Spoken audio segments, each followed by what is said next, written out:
ለመጀመሪያ ጊዜ በሚደረገው የአሜሪካ ጉዞ በዋሽንግተን ዲሲ ላይ ታላቅ ህዝባዊ ስብሰባ ተዘጋጅቷል።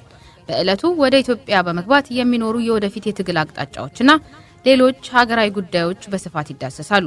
አቶ አንዳርጋቸው ጽጌና አቶ ነአምን ዘለቀ የክብር እንግዶቻችን ናቸው። እሁድ ኦገስት 19 ከ2 ሰዓት ፒኤም ጀምሮ ቦታ ዋሽንግተን ሂብሩ ኮንግሪጌሽን 3935 ማኮምብ ስትሪት ኖርዝ ዌስት ዋሽንግተን ዲሲ 20016 ለበለጠ መረጃ በ571 239 7001 ይደውሉ። የአርበኞች ግንቦት 7 ኮሚቴ በዋሽንግተን ዲሲ ኢትዮጵያ ተሰባሰበው ላንቺ ነው አገሬ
ተነስተልን ክቡራን ተመልካቾቻችን የዛሬው እንግዳችን አቶ ሙሉጌታ ጓዴ ይባላሉ። አቶ ሙሉጌታ ጓዴ ከትግራይ ኤፈርት ኩባንያ ጋር በሽርክና የአዲግራት ላይ የአዲስ መድኃኒት ፋብሪካን ከገነቡ ኢትዮጵያውያን አንዱ ናቸው። ከኩባንያው ጋር ወይንም ደግሞ ከኤፈርት ጋር በፈጠሩት ውዝግብ በኢትዮጵያ እንዲሁም በዓለም አቀፍ ፍርድ ቤቶች ሲካሰሱ ቆይተዋል። እኚህ ሰው በተለያዩ ኢንቨስትመንት መስኮች በኢትዮጵያ ሲሳተፉ ቆይተው በአሁኑ ሰዓት ለረጅም ዓመታት በስደት ላይ ይገኛሉ። ከእርሳቸው ጋር በኢንቨስትመንት እንቅስቃሴያቸው በተለይም ከኤፈርት ጋር የገቡበትን ውዝግብ በተመለከተ ቆይታ እናደርጋለን። ተከታተሉን። አቶ ሙሉጌታ በጣም አመሰግናለሁ ጥሪያችንን አክብረው ኢሳት ዋሽንግተን ዲሲ ስቱዲዮአችን ስለተገኙ። እንግዲህ አዲስ መድኃኒት ፋብሪካ አዲግራት ላይ ተመሰረተው ከሱ ጋር በተያያዘም ለንደን እንዲሁም አሜሪካ ፍርድ ቤት ክስ ላይ እንደነበራችሁ በተለያየ ወቅት ተመልክተናል። እርሶም ደግሞ ፈቃደኛ ሆነው ይሄን ለማስረዳት ስለመጡ በተመልካች እንዲሁም በአድማጭ ስም አመሰግናለሁ። እስቲ ወደዛ ከመሄዳችን በፊት እስቲ ራስዎን ያስተዋውቁን። እሺ እኔም አመሰግናለሁ ይሄን እድል ስለሰጣኝ። እኔ እንግዲህ እንደማንኛውም ኢትዮጵያዊ በመንግስት ትምህርት ቤት የትምህርት ስትራክቸር ውስጥ ነው የመጣሁት። የተወለድኩበት አካባቢ ደጀን የድሮ ጎጃም ክፍለ ሀገር ደጀን ከተማ ነው። ከዛ በኋላ ቤተሰቦች ያው የንግድ ስራ ይሰሩ የነበሩ ቤተሰቦች ነው የነበሩኝ። በዛም የተነሳ ወደ 1967 66 ዓመተ ምህረት አካባቢ ወደ አዲስ አበባ እንዳለን ሙባረክ እንደ ቤተሰብ እንግዲህ የቀረውን እድሜን አዲስ አበባ ውስጥ ነው ያሳለፍኩት ወደዚህ እስከመጣ ድረስ። እዛም የተማርኩት በፓብሊክ ሲስተም ውስጥ ነው እና ዩኒቨርሲቲ አዲስ አበባ ዩኒቨርሲቲ ነበርኩ። በቢዝነስ ማኔጅመንት ነው አዲስ አበባ ዩኒቨርሲቲ ውስጥ የጨረስኩት። እሱን በ1978 እንደ ኢትዮጵያ አቆጣጠር 86 ነው የጨረስኩት። ከዛ እንደ አውሮፓውያን አቆጣጠር 86 ከዛም በኋላ ያኔ ያው በዘመቻ መምሪያ ተመድበን ነው ወደ ስራ መስክ የሚገባው። በዛ አጋጣሚ ግን አንዳንድ በቤተሰብ በነበረኝ አጋጣሚ እኔ ወደ መንግስት ስራ ውስጥ ሳልገባ ቀረው እና ያኔ ነው የቢዝነስ ስራ የጀመርኩት በራሴ። ያው የቤተሰቦቼ የሰሩት የነበረውን ነገር ነው እኔም ቀጥዬ ኢኒሻሊ እሱን ቀጠልኩ። ግን አመትም አልሞላም ወደ ሌሎች እቃዎች ኢምፖርትና ኤክስፖርት ሜንሊ ወደዛ ነው የገባሁት እና በአብዛኛው በዛ ጊዜ የነበረው ነገር ፕራይቬት ሴክተሩን ይጥፋ የሚል በመንግስቱ ጊዜ የነበረ ጉዳይ ነውና ፕራይቬት ሴክተሩ ካፒታል ጣሪያውም 500,000 ነው 500,000 ነው። መርካቶ ስንገባ ግን የተቀየረ ብዙ ነገር የተለየ ነገር ነበር ያየሁት። እና ካፒታል ጣሪያው 500,000 ይሁን እንጂ ይሰሩ ነበር ብዙ ስራዎች ያኔ እና በዛ ውስጥ ነው ሁለተኛውን ትምህርቴን የተማርኩት መርካቶ ነው ማለት እችላለሁ። ቢኮዝ እዛ ውስጥ ነው ብዙ ነገር ስለ ኢትዮጵያ ማህበረሰብ ስለ ህብረተሰቡ በተክላላ የተረዳው። ለወደፊት ከዛ ቀጥሎ ላረኩት ነገር በሙሉ የሚጠቅም ነገር ሆኖ የሚጠቅም ትምህርት ያገኘሁበት ይመስለኝ እዛ ገበያ ውስጥ ያየኋቸው ነገሮች ናቸው። እና እንግዲህ ከ86 ጀምሮ እስከ 91 ድረስ ነው አክቲቭሊ ገበያ ውስጥ ፓርቲሲፔት አደረግ ነበር። ከዛም ያኔ እንግዲህ የመንግስት ድርጅቶችም በፈረንጆቹ ነው 86-91 86-91 ኢህአዴግ እስኪገባ ማለት ነው እስከሚገባ ድረስ እና ያኔ ጥሩ ብዙ አክቲቪቲስ ነበሩ። ያው ላይሰንስ አዲስ ስለማይሰጥ ተከራይተን ነበር የምንሰራው። ላይሰንስ ድሮ መጀመሪያ ከነበራቸው ሰዎች መጀመሪያ ወጡትን እና ኦፊሻሊ ክልክል ስለሆነ እነሱም እንደዛ ብለው ስለሚነግሩን እንደን ላይሰንስ ያላቸው የማይሰሩበት ሰዎች ጋራ ላይሰንሱን እየተካፈል ነበር። እኛም በዛ ነው የጀመርኩት። ግን ሰፊ ስፔስ ነበረ። እንደዛም ሆኖ ብዙ መንቀሳቀስ ይቻል ነበር። እንግዲህ ያኛው በዛ በኩል የነበረው እንቅስቃሴም ጥሩ ሄዶ ነበር። ከመንግስት ድርጅቶች አንዳንድ ሰፕላይ የምናደርጋቸው ነበሩ። የነሱ ብዙ አልገፋሁበትም። ለመንግስት ሰፕላይ ማድረጉ ብዙ ምን ነበር ታቀርቡት? የህንጻ መሳሪያ ነበር በአብዛኛው የህንጻ መሳሪያ ኮንስትራክሽን እና መሳሪያዎች ደግሞ ከውጭ ያስመጣችሁ? ከውጭ እያስመጣና እና አሁን ያው ኤርትራ ሆኗል እንጂ ድሮ ሀለብ ደሴት የሚባል የጀልባ ፋብሪካ ነበር በመንግስት የሚሰራ። ሜንሊ ለዛ ኢንፑት የሚሆኑ ነገሮች ብዙ አክቲቭ የነበርኩበት አካባቢ ነው እሱ ነው ኖታብል የሆነ ትዝ የሚለኝ ጥሩ ሰፕላይ ነበረን እዛ ላይ ነው። ከዛ በኋላ እንግዲህ ወደ መንግስት ሰፕላይ ማድረጉን በተለያዩ ምክንያቶች ወደ አለመፈለግ ሄድኩና ቶታሊ መርካቶ ውስጥ ብቻ ከነጋዴዎች ጋር ብቻ የምንነግደውን ነገር መነገድ ጀመርን። እንዳሁኑ አልነበረም ያኔ እና እዛ ጥሩ ነገር ሰራን። ደን ሳምሃው ከነበርኩበት ትምህርት ቤትም ስማርም ነበር። ያው አንዳንድ ነገሮች መቼም ይዘን እንወጣለን። ዘን ፕሮጀክቶችን ማጥናት በአጠቃላይ ፕሮጀክቶች ማጥናትና ወደ ፕሮጀክቶች ግራቪቴት ማድረግ ጀመርኩ እና ከነበርኩበት መርካቶ ከሰዎች ጋር አብሬ ሰራበት ከነበረው ቦታም ቢሮም ቀየርኩ እና ወደ ቸርች ጎዳና አካባቢ ገባሁ።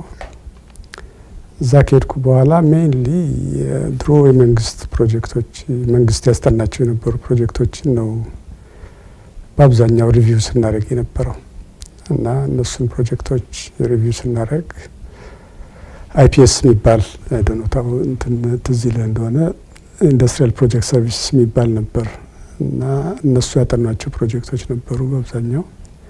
ኢንዱስትሪ ሚኒስቴርም በጣም ብዙ ፕሮጀክቶች ያጠኗቸው ነበሩ። እነሱን ሪቪው ያደረግን አት ዳት ፖይንት እኔ ከንግድ ወደ ፕሮዳክሽን መግባት አለብኝ ብዬ ካፒታልም ሰፊሽንት ካፒታልም አጠራቅሜ ነበር በዛ ጊዜ። ሶ ከንግድ ወደ ፕሮዳክሽን መግባት አለብኝ ብዬ ሙቭ ያደረኩት ቢሮዬን ወደ ቸርችል ጎዳና የገባሁት በዛ የተነሳ ነበር። በደርግ ነው በደርግ ጊዜ መጨረሻው አካባቢ ቅይጥ ኢኮኖሚ ሲታወጅ ቅይጥ ኢኮኖሚ ብዙ ኢንከሬጅ የሚያደርጉ ነገሮች ነበሩ በዛ ጊዜ። መጨረሻ ላይ የወጡት ነገሮች ብዙ ኢምፕሊሜንትድ ሳይሆኑ ነው ሁሉም ነገር የቆመው እንጂ መጨረሻ ላይ ወጥተው ነበር አንዳንድ ነገሮች። ካፒታል ጣሪያም ተነሳ፣ እሱም ተነሳ። ባይነሳም የሰው ካፒታል አድጎ ነበር በዛ ጊዜ። ካፒታል ጣሪያው እኮ ኖሚናል ነው በአብዛኛው። ብዙ ጊዜ ቢያን የነበረውም ኖሚናል ነው። ሌሎች ነገሮችን ስታይ ሱቆቹ ራሳቸው ቁልፋቸው 700 800 900 ሺህ እየተሸጠ ካፒታሉ 500 ነው ጣሪያው የሚባልበት ጊዜ ነበር። ኦኬ። እና ብዙ ጊዜ መርካቶ ያለው ንግዱ ህብረተሰብ ውስጥ ያለው አስተያየትና ከዛ ውጭ ያለው በጣም ይለያያል።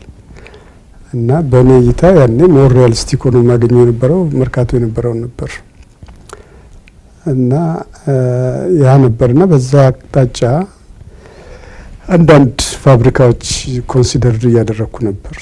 ኢንፋክት ላይሰንስ ማውጥቼ ነበር በዚህ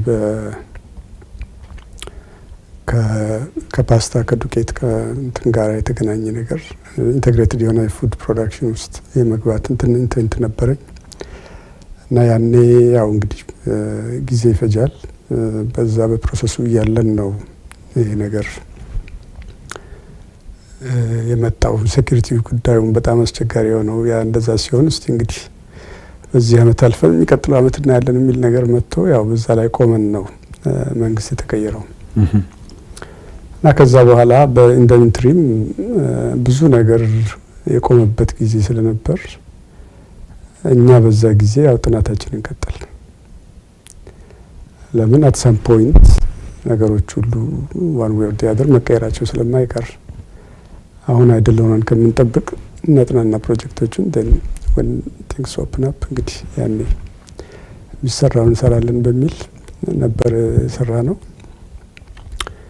then እንግዲህ ያን እየሰራን እያለን ነው የዚህ የፋርማሲውቲካል ፕሮጀክት አቴንሽን ያገኘ ወይም ደግሞ እሱ ወደኔ አቴንሽን የመጣው ያኔ ነው። ከዛ በፊት አይፒኤስ ያጠናው አልነበረም፣ ኢንዱስትሪ ሚኒስቴር ያጠናው አልነበረም። ይሄንን በፋርሚኮር በኩል የፋርማሲውቲካል ኮርፖሬሽን የሚባል ነበር፣ እነሱ ያጠኑት ነበር ያገኘ ነው። እሱን ሞር ዲቴይል እና ሞር አፕዴት የማድረግ ነገር እንደዚህ ያሉ ነገሮች ሰራን። ያኔ አይ ቲንክ አንዱ ብዙን ነገር የሰራው አሁን አልፏል እንጂ ታሰፋ የሚባል ሰው ነበር አይፒኤስ ይሰራ ነበር በፊት እና እሱም ረዳን ያን ነገር አፕዴት ለማድረግ እና ያንን የፋርማሲውቲካል ነገር ኮንሲደር ስናደርግ መድኃኒት ነገር ዲስትሪቢዩት ማድረግ እንኳን በግል አዲስ ፈቃድ አይሰጥም ነበር። ግን ያው መንግስት ተቀይሯል፣ ፖሊሲው መቀየሩ ስለማይቀር then ያ ፖሊሲ የሚቀየር ከሆነ ይሄን ኢምፕሊመንት እናደርጋለን የሚል ሀሳብ ይዘን ነው የሰራ ነው። ፓርትነሮች ነበሩ እኛ አብረን የምንሰራ ፓርትነር ኢን ሴንስ ከኔ ጋር አብረን እንሰራለን እንጂ በአብዛኛው ጓደኛሞችም ነበር እና እነሱ የኢንጂነሪንግ ፊልድ የተማሩ ልጆች ነበሩ፣ ያግዙ ነበር። እኔ እንግዲህ ኢንጂነሪንግ ባክግራውንድ የለኝም ወይም የፋርማሲ ባክግራውንድም አልነበረኝም በዛ ጊዜ እና ከነሱ ጋር ሆነን ያንን ጥናት አፕዴት ማድረግ ሞር ዲፋይን ማድረግ ሞር ክሪቲካል ፓዙ የትኛው መንገድ ነው ቶሎ ወደ እንትን የሚያደርስን የሚለውን ነገር የመፈለግ እንደዛ ያሉ ነገሮች እየሰራን ቆየን። ከዛ መንግስት ተቋቋመ የትራንዚሽናል ጋቨርንመንት መጀመሪያ፣ ከዛ በኋላ ሌላው እና ወደ 83 ነው እንግዲህ መንግስት የተቀየረው። 84 ዓመተ ምህረት መጀመሪያ አካባቢ ታህሳስ ጥር አካባቢ ኢንቨስትመንት ኮሚሽን ኦፊሻሊ ተቋቋመ ኢትዮጵያ ውስጥ።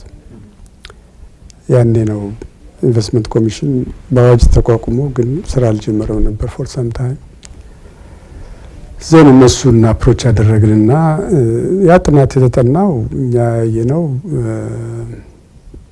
ሁለት ኦልሬዲ ፋብሪካ ኢትዮጵያ ውስጥ አዲስ አበባ ውስጥ አለ እና ያ ጥናት ሰጀስት የሚያደርግ የነበረው ወደ ድሬዳዋ አንድ ነበር የሚለው ወይም ደግሞ አስመራ ነበር የሚለው። ያን ኢትዮጵያ አንድ ስለነበረ አስመራንም እንደ ፖሲብል ሳይት ቆጥረውታል። እና እዛ ላይ የነበሩ ራሽናሎች ደግሞ ከአየር ሁኔታ አንስቶ እንግዲህ ለፖርት አክሰስ እስከ ማድረግ ሌሎች አንደርላይንግ አሰምፕሽንስ አሉ። ሁሉንም ፕሮጀክቶች ፊዚቢሊቲያቸውን አፌክት የሚያደርግ ነገር ዋና ዋና ከተሞችም ነበሩ ከአዲስ አበባ ቀጥሎ። እሱ ግምት ውስጥ ገብቷል። አዲስ አበባ ግምት ውስጥ አገባቡ ሁለት አይነት ነገር ነው ያኔ ሲሰራ የነበረው። አንደኛው ለኤክስፖርት ፕሮሰሲንግ ዞን ውስጥ እንዲገቡ ነው ወደ ጅቡቲ ወደ እንትንም ኦኬ። ግን ኢንፑትም አላቸው። ብዙ ኢንፑትም ስላላቸው ብዙ ጊዜ እዛ ውስጥ የምትሰራው ነገር ችግር የለውም፣ ከውጭ የምታመጣና የምታስገባው ነው ብዙ ኢሹ ያለው። እና በዛ ጥናት ላይ ግን አተኩረው የሰሩት አዲስ አበባ ያለው በአካባቢው ያለውን አካባቢ እንትን ማለት ይችላል። ዜና አስመራ ያለው ደግሞ ፕሮባብሊ የኖርዘርን ፓርቱን ኮንሲደር አድርገው ነው የሚሆነው። ድሬዳዋ ደግሞ እንደዚሁ በኢስተርን አካባቢ ያለውን ነገር ይዘው ነው የሚሆነው። እኛም ጥናት ብዙ ከዛ የሚርቅ አልነበረም። ናዝሬትን ማሰብ ግን ናዝሬትና አዲስ አበባ ያው ኦቨርላፕ ያደርጋል ዞሮ። እነሱ ግን ያኛው ፋብሪካም የመንግስት ስለሆነ ይሄኛውም የኛ ነው ለኛ ብለው ነው እነሱ የሰሩት።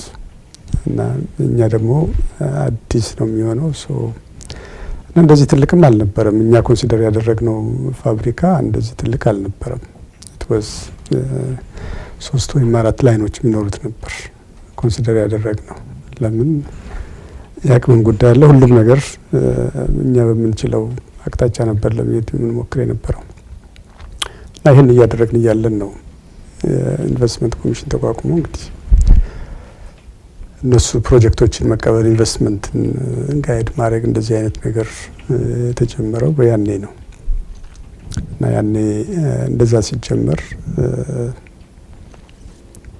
እኛም አፕሊኬሽናችንን ያው እነሱ ጋር ነው ያስገባ ነው። መጀመሪያ ሎኬሽን መምረጥ አልቻልንም። ሎኬሽን የለውም፣ ኢን ፕሪንሲፕል ብቻ ነው የምትጠይቀው። ይሄንን እንግዲህ ከጤና ጥበቃ ጠይቁና አምጡ አሉን። ከጤና ጥበቃ ኮንሰልታንት አንደኛ ይሄ ኢኮኖሚክ ፖሊሲ ያኔ አይ ቲንክ ጠቅላይ ሚኒስትሩ ይመስሉኛል አቶ ታምራት ነበሩ። እሳቸው አንድ ያወጧት አጭር ነበረች። ሞስት በአብዛኛው የድሮ በሩሲያ ጊዜ የወጣችውን አይነት አዲሱ ኢኮኖሚክ ፖሊሲ የምትባል አይነት መጽሐፍ ነች። እና እዛ ላይ ትላልቅ የመድኃኒት ፋብሪካዎች አይቻልም ይላል፣ ለመንግስት ብቻ የተያዘ ነው ይላል። በዛ የተነሳ ይሄን አንፈቅድም አሉ እነሱ። አንፈቅድም አሉ አሉ ተረባካችሁ ሲንተሳይዝ አናረግም እኛ አሳች ፓክ ነው የምናረገው። ስለዚህ ትልቅ የሚያሰኘው አንድ ፋብሪካ ምንድነው ብለን አርጊ ለማድረግ ሞከርን፣ አልተሳካም። ዘን እንደዛ ከሆነ ብለን እንግዲህ ያው ወደሚቀጥለው ኦልተርኔቲቭ የመሄድ ሀሳብ ነበረን። ግን ፕሮጀክቱ ደግሞ በጣም ኢንትረስቲንግ ነበር። ዘን ሰዎችም ጋር ስናወራ እንደዚህ የምንገናኛቸው ሰዎች እስኪ ለምን አንጠይቃቸው ወደሚል አንዳንድ ሰዎች ሰጀስት አደረጉ። አንጠይቃቸው ማለት እንደገና ነው ምን እንደገና ሰዎቹ ለምን እምቢ እንዳሉን እንጠይቃቸው አይነት ነገር ከዛ በኋላ ጤና ጥበቃ ሄድን እና እነዚህ የማውቃቸው ሰዎች በፊት የወንድሜ ጓደኛ የነበረ ሰው በኋላ እኔም የማውቀው ሰው ነው። እነሱ እነዚህ አዳዲስ የመጡትን ሰዎች ያውቃቸዋል። ዘን ከነሱ ጋር ጤና ጥበቃ ይዞኝ ሄደ።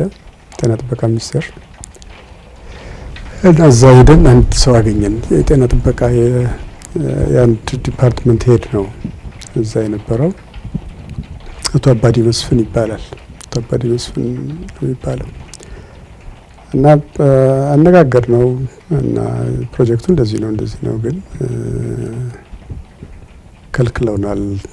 ትልቅ መድኃኒት ፋብሪካ ለመንግስት የተያዘ ነው በሚል ይዘውታል ብለን አስረዳ ነው። እሱም ያንን የፕሮጀክት ኮፒውን ላንብበው ከፈቀዳችሁ አለ። ሰጠነው እና ሰጠነው። ከዛ በኋላ ለሶስት ቀናት በኋላ ጠራኝ እና እኔም ሄድኩኝ ቢሮ ከሄድኩኝ በኋላ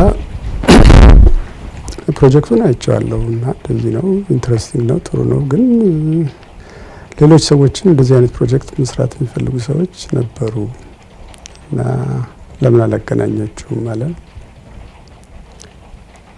አይ እኔ ሰዎች እንኳን አልፈለግንም ነበር እንደው ግን ከተቻለ ፖሲብል የሚቻል ከሆነ እንዲፈቀድልን የፈለግነው እንጂ እንደዚህ እንኳን አልነበረም አልነው። ግን አይ ምንም አይደለም ማለት። ከዛ በኋላ ከሰዎች ጋር አገናኘን እሱ እና ከነማን ጋር? ከአቶ ስብሐት ጋር ነው ያገናኘን። ስብሐት ነጋ?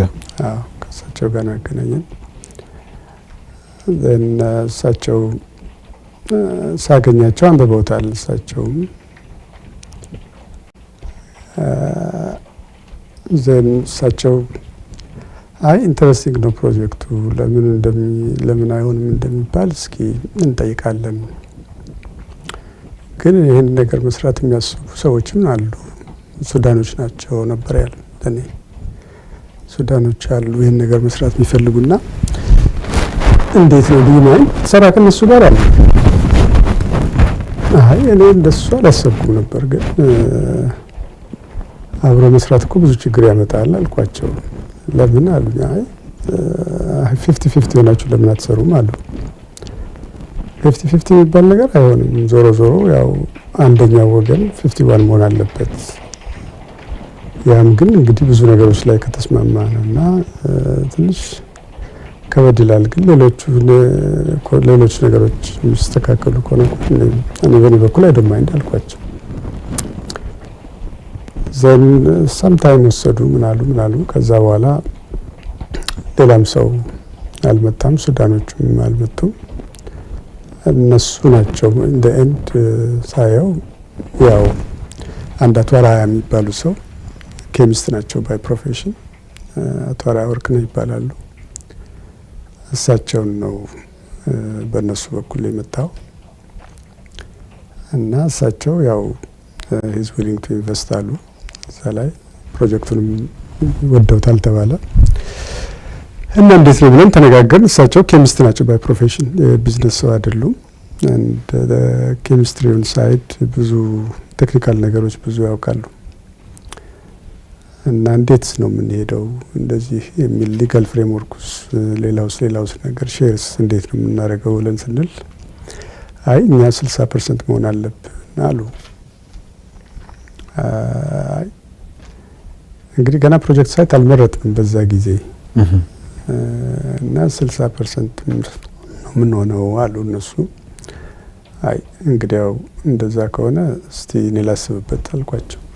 ምን እና ሐሳቡ እናንተ ነው እንዴት ነው 60% የሚሆኑት? ለዚህ ነው ላስብበት አልኳቸው እና እንትንም 84 ዓመተ ምህረት ነው እንግዲህ ይሄ ነገር አንድ አመት ፕሮባብሊ አንድ አመት አልሞላውም ወይም ቤርሊ አንድ አመት በኋላ ነው። ስብሐትን ያውቋቸው ነበር ሰው? አንተዋወቅም፣ ከዛ በፊት አንተዋወቅም። የህወሓት ታጋይ ምናምን መሆናቸውን አያውቁም? እሱን ማውቃለሁ እንዴ እሱነቱን ማውቃለሁ። ዋታሚን እሱ ያውቃል ብትለኝ አይደለም አይደለም አንታወቅም ብል ለዛ ነው እንጂ ሲመጡ ግን ያው የህዋስ ሰው መሆናቸውን ተረድተው ነው እርሶም ያወሯቸው እንዴ እሱማ አቶ ስብሐት ገና ሳይመጡ እኮ ነው የምናውቀው ሳይመጡ ነው የምናውቀው ግን አቶ አባዲ ሲወስደኝ ጠቅላይ ሚኒስትር ቢሮ የሆነው 3ኛ ፍሎር ነው ቢሮአቸው የነበረው and እዛ ላይ ነው የተገናኘነው ከዛ በኋላ አቶ አራያ ነው በአብዛኛው ከኛ ጋር እንትን የሚለው ወላ 60% የኛ ይሆናሉ አይ እንደዛ እንኳን ላስብበት አልኳቸው and then አይ እንኳን አልችልም አልኳቸው ከዛ በኋላ እናንተ ምትችሉ ከሆነ ኢምፕሊመንት አድርጉት ፕሮጀክቱን አልኳቸው የኔ አይዲያም አይደለም እንደ ኤንድ ይሄ ኢንቨንት የተደረገ ነገር አይደለም አዲስ የፈጠርኩት ነገር አይደለም በርግጥ አፕዴት አድርጌዋለሁ በርግጥ ፈርዘር ፊዚቢሊቲ ስተዲ እንደዚህ ሰርተንበታል ግን ማንም ሰው ኢምፕሊመንት ሊያደርገው የሚችለው አይነት ፕሮጀክት ነው እኔ ፈጠርኩት የሚለው አይነት ነገር ክሬዲት ለወስድበት የሚችለው አይነት የፈጠራ እንትን የለኝም እዛ ላይ እና ኢምፕሊመንት የምታደርጉት ከሆነ ካን ኢምፕሊመንት ታልኳቸው እኔ ኦብጀክሽን የለኝም 40% ሆኜ ግን እዚህ ውስጥ የመግባት ኢንትረስት የለኝም ፕላስ ያው እንግዲህ ክላውድ አለ ዞሮ ኮኔክሽኑ ምን አለ ይሄ ሁሉ ምን ነገራገረው እንግዲህ ፖሊሲው እዛ ላይ ያግደዋል ተብሎ ከልክለዋል ነው ፈቃዱ ግን ይፈቀዳል በሚል አሰምሽን ሶ ያው በዛ ተለያይተን ነበር እና እኔ 40% ሆኜ እንኳን አልገባም ከገባሁም 60% ሆኜ ነው የምገባው አልኳቸው እና በዛ ተለያየ አይ ቲንክ 2-3 ሳምንት በኋላ ነው እንደገና ተመልሰው መጥተው በቃ we are willing አሁን መቀበል እንችላለን በዚህ መስራት እንችላለን የሚል እንትን መጣ እርሶ 60 እነሱ 40 አዎ በዛ ነው ተስማማ ነው ከዛም ያው የህግ ሰዎች ድራፍት አደረጉ ስምምነቱን ምኑን እዛ ላይ አሁንም እንግዲህ የሳይት ችግርም አለ አልመረጣችሁም አልመረጥም ሳይት እና ኢንፎርሜሽንም አለን አስመራም ሌላ ያ ፕሮጀክት አስመራም አዲሶቹ ሰዎች ሊሰሩ እንደሚፈልጉም እናውቃለን እና እንደዛ አይነት ፍሉድ የሆነ ነገር ነበር ከዛ በኋላ ወደ ኮንክሪት ወደ ሳይት ሴሌክሽን ስንመጣ ብዙዎቹ እዛ ጥናት ውስጥ ከነበሩት ሳይቶች ነው እንትን ያለው ግን በዛ እነሱ የሚፈልጉት አካባቢ ደግሞ ሊገኝ አልቻለም ማለት መቀሌ ብታረጋው ፕሮብለም ሩቅ ነው ለፖርቱም ሩቅ ነው ለእንትንም ሩቅ ነው ፕላስ የውሃም ችግር አለ ውሃ እንትን ማለት አትችልም በርግጥ የፖፑሌሽን ሳይዙን ሚት ያደርጋል ግን እንትን አትልም ሌላውን ወደዚህ ወደ ዌስተርን ትግራይ አካባቢ የሚሉትን ሲያስቡ ደግሞ እሱም የራሱ ፕሮብለም አለው ወደ ታች ከመጣ ደግሞ ሌሎቹ ከተማዎች ላይ ማድረግ ነው የሚሻለው እንጂ ወደዛ መሄዱ እሱም አይጠቅምም መጨረሻ ለፖርቱ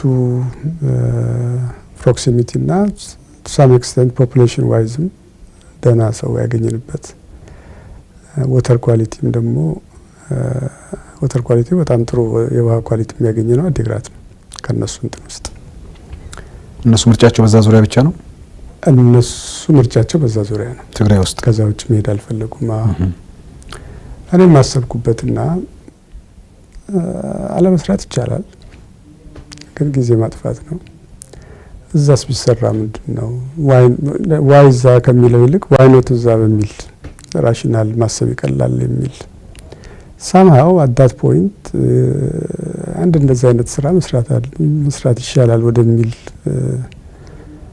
እምነት ይጃለው እና ደግሞ እንደዛ አይነት እንትንም ካለ እነሱም ገንዘባቸው ስለሆነ እንግዲህ ምንድነው የሚሆነው የሚል ነገር ነበር ሶ ኤክስፐርቶቹ አዲግራትን ይሻላል አሉ ከዛ ነው ሄጄ ሳየው መጀመሪያ ሳየው I was not convinced ለምን መንገዱም ገና አልተሰራም ነበር። በጣም አስቸጋሪ ነገር ነበረው። ሳይቱ ፕሮጀክት ሳይቱ በርግጥ በጣም ጥሩ ቦታ ነበር። ሜዳ ብዙ ወርክ የማያስፈልገው ምንም ነገር አያስፈልገው። ያ ፕሮጀክት ደግሞ ያው ፔፐር ላይ ወረቀት ላይ ነው እንጂ በአብዛኛው እኔ ፕሮጀክት ኤክስፒሪየንስ አልነበረኝም በዛ ጊዜ። ወረቀት ላይ በኮርስ ተምሬያለሁ። ወረቀት ላይ ያው ብዙ ፕሮጀክቶች አጥንተናል። ወደ 110 ፕሮጀክቶች አጥንተን ነበር። ግን ወረቀት ላይ የታየ ነገር ነው በአብዛኛው የነበረው እና ያንን ወደዛ የማዞር ነገር ነበር። እሱን ማደራጀትም አለ። ብዙ ነገሮች አሉ። ዘን ዋንስ ሊገል እንትኑ ካለቀ በኋላ የላይሰንሱ ጉዳይ አለ። ከሱ ጋር ተገናኝቶ ደግሞ ሌሎች ከዛ በቀጣይ ማድረግ ያለብን ነገሮች ብዙ ነገሮች አሉ እና ፕሮጀክት ፕላን አወጣን። እንግዲህ ፕሮጀክት ፕላኑ ይሄ ነው፣ እኔ ማድረግ የምችለው ይሄንን ነው፣ በእርሶ በኩል ይሄን ማድረግ ይችላሉ ወይ የሚል ጥያቄ ነው ለሳቸው ያቀረብኩት። ምን ጥያቄ? ለምሳሌ ላይሰንሱን ማግኘት ጀስት ለኔ it was impossible ቆሟል ኦልሬዲ። ስለዚህ እሱን ማግኘት ያስፈልጋል ቱ ስታርት ሌሎቹን ነገሮች። ዜን ከዛ ኢንተርናል ነገሮቹ ብዙ አያስቸግሩንም። እኛ የምንሰራቸው ስራዎች ብዙ ፕሮብለም አልነበሩም። ግን ከመንግስት ከኢንቫይሮንመንቱ ከምን የምናገኘው ነገር ግን ከባድ ነበር። እሱን ማግኘት ቀላል አልነበረም። ሶ ኢን ዘ ኤንድ እሳቸው ያንን በመንግስት በኩል ያለው ነገር በሙሉ ወሰዱ። እኛ የፕሮጀክት ውስጥ ያለውን ነገር ወሰዱ። ዘን ላይሰንሱ መጀመሪያም ቢብለውን ነበር። በኋላ ሳምሃው ከጤና ጥበቃ የድጋፍ ደብዳቤ ያገኙ እና በሚኒስትሩም አልፈረሙም፣ ምክትሉም አልፈረሙም። አይ ቲንክ የመምሪያ ኃላፊ ፋርማሲው መምሪያ ኃላፊ ናቸው የፈረሙት። እሳቸው እንትን ድጋፍ ደብዳቤ መጣ። ዘን ኢንቨስትመንት ጽሕፈት ቤት ያው ላይሰንሱን ኢሹ አደረገልን። ላይሰንሱን ኢሹ ካደረጉልን በኋላ ሳይቱን ፎር ሪል ህጉ አልተቀየረም። ኮንሲደር ማድረግ ምንም የተቀየረ ነገር የለም። ህግ አይደለም እኮ ህግ አይመስለኝም። ያኔ ትልቁ እርሶ ሲሄዱ ተከለከለ፣ አቶ ስብሐት ሲሄዱ ተፈቀደ አይደለ? መጨረሻ አቶ ስብሐት አይደለም የሚሄዱት። ያው በኋላ እነሱ ኤፈርት ከገባበት በኋላ እንትን ኤፈርት ያኔ አልነበረም። ማን ነው ታዲያ? አቶ አራ የሚባሉ ሰው ይናል። በግለሰብ ነው ኤፈርት was not there በዛ ጊዜ እና ያ ተፈቀደ። እንግዲህ ያ ከተፈቀደ በኋላ ነው ወደ ሪል ስራው የገባ ነው። ከዛ በኋላ ያለው አይ ቲንክ ባይ ኤንድ ላርጅ ኢንተርናል ስራው በአብዛኛው ኢንተርናሊ ነው የሰራ ነው። የውጭ ስራ አንዳንዴ ነው አልፎ አልፎ እሳቸው የሚወስዱት አሳይንመንት ነበር። ለምሳሌ ትግራይ ውስጥ ያለ ነገር በሙሉ እነሱ ናቸው የሚያደርጉት የነበረው። መሬት ማግኘት፣ ሌላ ነገር መስራት፣ እንደዛ በእነሱ በኩል ነበር የሚሆነው። ዘን ወደ ፕሮጀክት ኢምፕሊሜንቴሽኑ ስንገባ እንደዚሁ እሳቸው ናቸው የነሱ ተወካይ ማለት ነው። እንግዲህ እኔ ከእሳቸው ጋር ነው ዲል የማደርገው። እነሳቸው የኔ ካውንተር ፓርት ኦፊሰር ናቸው። እዛ ውስጥ ኩባንያ ውስጥ የሚሰራ ነገር በሙሉ ኢን ማይ አብሰንስ እንደውም እሳቸው ነበሩ አክት የሚያደርጉት። እኔ ስኖርም ኮሳይን ነው የምናደርገው በአብዛኛው ብዙ ነገር እና ያው ማጆሪቲ ሼር ስላለኝ እንደ ኤንድ ፕሪቬል ማድረግ አይቀርም፣ ግን ብዙ ነገር ኮሳይን ነው የምናደርግ የነበረው እና ይሄ ነው የሚመስለው አመጣጡ። እንግዲህ ካቶ አሪያ ዘሪሁን ናቸው። ኖ አሪያ ወርቅና ከእሳቸው ጋር ሽርክና ተፈጠረ። እርሶ 60%፣ እሳቸው 40%። መጀመሪያ ለፕሮጀክቱን ምንድነው ፕሮጀክቱን ይዘው ለንግድ ፍቃድ ለማውጣት ሲሄዱ ተከልክሎ ነበር። አቶ ስብሐት አናገሩት። አቶ አሪያ ወርቅነህ ጋር ግንኙነት ተፈጠረና አሁን ወደ ፕሮጀክት ገባችሁ፣ ወደ ስራ ገባችሁ፣ ፍቃዱን አግኝታችኋል? አዎ ፈቃድ አገኘን። ያኔ ነው ፈቃድ ያገኘነው እና እሳቸው ከገቡ በኋላ ነው ፈቃዱን የሰጡን። ግን የጤና ጥበቃም የድጋፍ ደብዳቤ ጻፈው ነው ዋናው ነገር። ኢት ዋዝ ኖት የኢንቨስትመንት ኮሚሽን ሰፖርት ከሚኒስትሪው ካልመጣ አይሰጥም ፈቃድ። ከሚኒስትሪው ፈቃዱ ሲመጣ ድጋፉ ሲመጣ ደን ሹ ያደረጉት እነሱ ወዲያው እነሱ ድሮም የሚጠይቁት እኮ ከሚኒስትሪው የሚደግፋችሁ ከሆነ እንሰጣለን አዘርባይስ አንሰጥም ነው። አዳነች ኪዳነ ማርያም ነበሩ ለበለ ጤና ጥበቃ ሚኒስትር ያኔ? አዎ እሳቸው ነበሩ። ምክትልም ነበሩ። ሌላ ሁለት ምክትሎችም ነበሩ እነሱ ጋር። በመጀመሪያው ራውንድ ሁሉም እምቢ ብለውናል። በመጀመሪያው ራውንድ እኛ ስንሄድ ሁሉም አይሆንም ብለዋል። ግን ተሳስተው ነው የሚመስለኝ። ለምን ትልቅ መድኃኒት ፋብሪካ ትንሽ መድኃኒት ፋብሪካ የሚባል ነገር የለም። አሳች በአሰራሩ እንትን ካላሉት በስተቀር ወይ ሲንተሳይዝ የሚያደርጉ ማለት ነው ወይም ደግሞ ፓክ የሚያደርጉትን ለይተው በአንድ ካቴጎራይዝ ሲያደርጉ ትልቅና ትንሽ የሚለው አይ ቲንክ ትንሽ ዝብርቅርቅ ያለ ነገር ነው።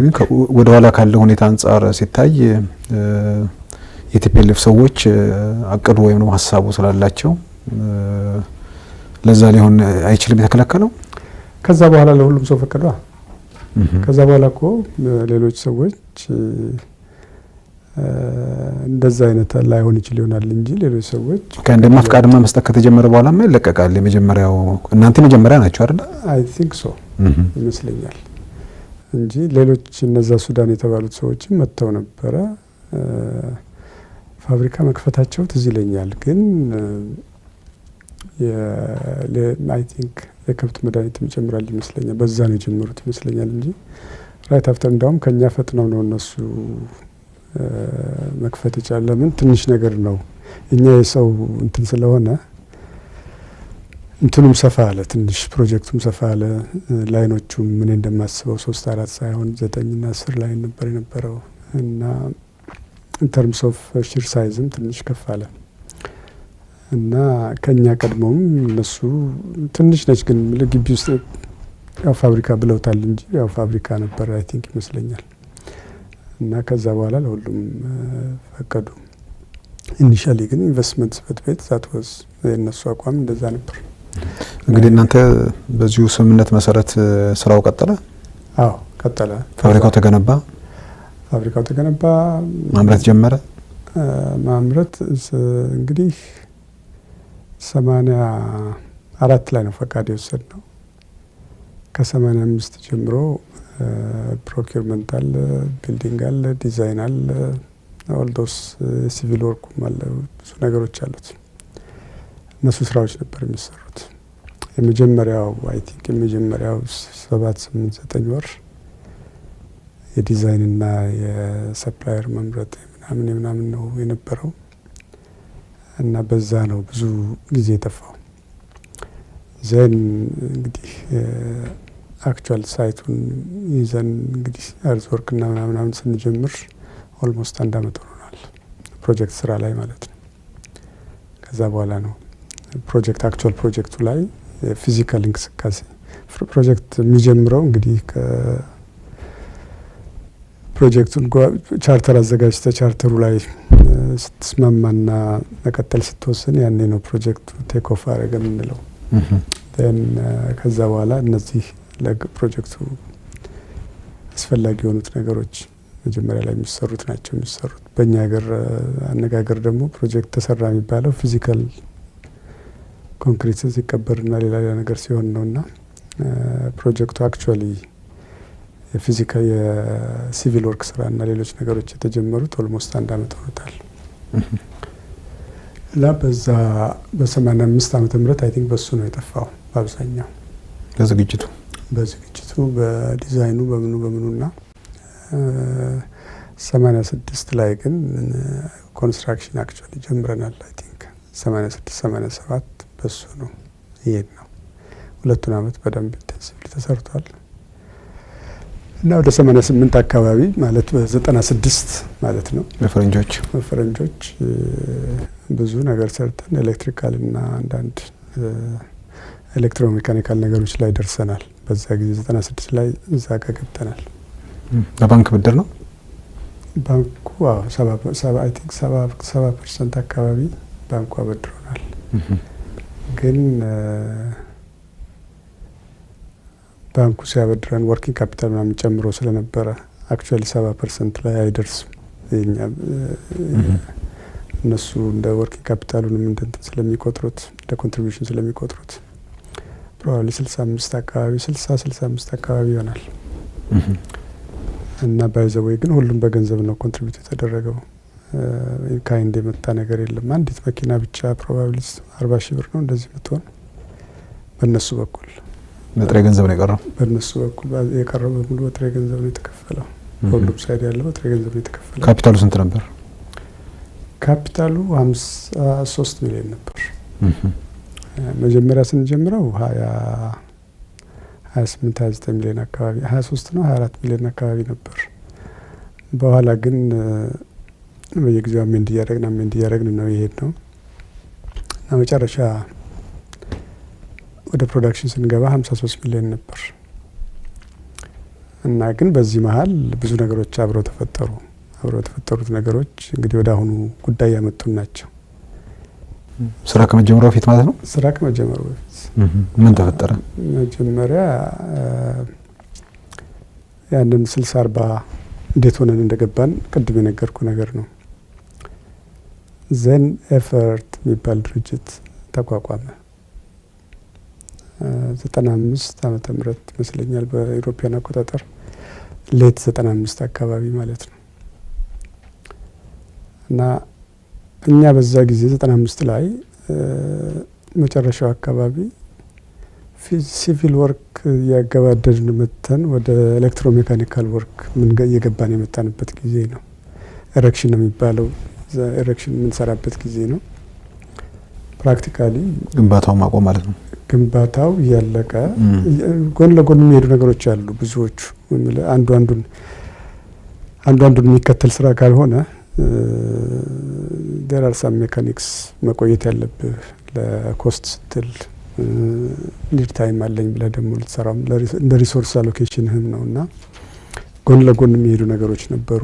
ግን በ95 ዓመተ ምህረት እነሱ ይሄን ነገር ኤፈርትን ሲያቋቁሙ እኛ ኦልሞስት ኤሌክትሮሜካኒካል ስራ ወደ መጀመሩ ነበር። በተለይ ዩቲሊቲ የምንላቸው እነዚህ የስቲም ኤሌክትሪሲቲ ኮምፕረስድ ኤር እና እነዚህ ዋተር ትሪትመንት ደግሞ ውሃ ቆፍረን ነው የሰራ ነው። እዛ የቆፈርነውን ውሃ we have to bring it to a quality ይሄ ለምንፈልገው ጉዳይ መዋል በሚችልበት መንገድ መጣራት ያለበት እና ያንን ነገር መስራት ነበረብን እና እነሱ እየሰራን ነበር። ያኔ ነው ኤፈርት የተቋቋመው በእነሱ በኩል እና ኤፈርት ተቋቁሟል። ያው ፓብሊሳይዝድ አልሆነም፣ ግን 95 መጨረሻ ላይ ነው ፓብሊሳይዝ ያው ተቋቁመናል ያሉት።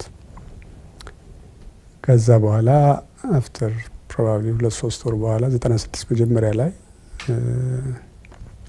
አቶ ይመጡና እኔ እንግዲህ እስካሁን አብረን ፓርትነር ሆነን ቀጥለናል።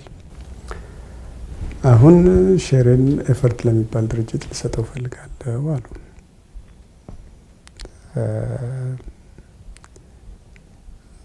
ስጠይቃቸው አይ እንደዚህ ነው አለ ኤፈርት ነው የሚሰጠው አሉ። እንግዲህ ባይሎዋችን እዛ ላይ ያለው ባይሎ የኛ አግሪመንት ተተዳደረ ነው። ስለ ስጦታ ምንም ነገር አይልም። ስለ ስጦታ ብዙ የሚለው ግን መሸጥ ግን አትችልም አንለስ ፓርትነሩ የሚፈልግ ካልሆነ ካልፈቀደ በስተቀር መሸጥ አትችልም። ራሱ መግዛት ይችላል። ሌላ ሰው አይችልም። ኦኬ ሌላ ሰው ከመግዛቱ በፊት ራሱ መግዛት ይችላል። ኦኬ እና እንደዛ አይነት ነገር ሆነ። ዘን አይ እንግዲህ እኔ as long as እኔን እስካላለኝ ድረስ አሁን ኦልሬዲ ሁሉ ነገራችን ገብቷል መሬት ውስጥ። ስለዚህ ምንም የምንቀይረው ነገር የለም እና ፋብሪካው እንደዛ ባንኮቹም ኮሚቴድ ሆነው ብድር ሰጥተዋል። መሳሪያዎቹ ተገዝተዋል። ብዙ ስራ ተሰርቷል። አሁን ኢምፕሊመንት አድርገህ ጨርሰህ ወደ እንትን የምትገባበት ነው። ሶ እኔ ችግር የለኝም፣ ግን እርሶን የሚተካ ሰው ጋራ መጨቃጨቅ አልፈልግም። ስለዚህ እስኪ ላነጋግራቸው መጀመሪያ ምናምን አልኳቸው። በኋላ it was not a surprise ለነገሩ ከሰውየውም ኮኔክሽን ከሁሉም ነገር የዛ ካውንተር ፓርቲ የሚሆኑት አቶ አባዲ ዘሙ የሚባሉ ሰው ናቸው። ዘን ተገናኘን። ያው አይ ቲንክ ለመጀመሪያ ጊዜ ነው ተገናኘነው። በዛ ጊዜ ያኔ ትግራይ ክልል ምክትል ፕሬዝዳንት ነበሩ? አይ አልነበሩም። ዘመች ምንድነው እርዳታ ማስተባበሪያ ነበር። ኦኬ ምክትል ኮሚሽነር። ከዛ ነው ወደ ትግራይ ሄዱት። ወደዚህ ወደ ኤፈርት የመጡት። ዘን ተገናኘን። መጀመሪያዎቹ ቀናቶች ቆጥሮ አልነበሩም። ያው ጥሩ ሚስ አንደርስታንዲንግ ነበረን ይመስለኛል። እና አንዳንድ ፍላሽ ፖይንትስ ወዲያው መጣ። ግን እኔ ያው አይ ዶንት ማይንድ ማንም ሰው ይመጣ ግድ የለኝም፣ ግን አላስፈላጊ ነገሮች መፍጠር አልፈልግም በሚል አቶ አባዲ ሲመጡ እሳቸው በስጦታ ስለወሰዱ ነው ወይስ የተባለውን ኩባንያ ወክለው ነው? ኤፈርትን ወክለው ነው። ስለ ኤፈርት እርሶ ማን ነው ኤፈርት በዛ ወቅት ያውቁታል? አዲስ ተቋቋመ እኮ ያኔ። እነማን አቋቋሙት? በእርሶ በኩል ግንዛቤ ነበር? ያው ኦፊሻሊ እንደሚነገረው ነው የሚነገረው ነገር ነው። የቲፒኤልኤፍ ሰዎች እንዳቋቋሙት የቲፒኤልኤፍ ሰዎች ናቸው። መጀመሪያም እኮ የቲፒኤልኤፍ ሰዎች ቱ ሳም ኤክስቴንት ኢንቮልቭድ እንደሆኑ ይከንሲት እንዲሁ ትላለ ማለት ነው እንጂ እሱ ምንም ያደባባይ ሚስጥር ነበር። ብዙ እንትን አይደለም። ግን the choice is በአጠቃላይ ስታየው ገሌ ነው ገሌ አይደለም እንደዚህ ሳይሆን እኔ የማየው የነበረው ምንድነው ይሄ ነገር ጭራቅ የሚስራው ሰው የሚስራው ምንም የሚስራው in the end ሀብት አገሪቱ ውስጥ ከተፈጠረ የሀገር ሀብት ነው የሚሆነው። ኮንትሮል የሚያደርገው እኛ ልንሆን እንችላለን።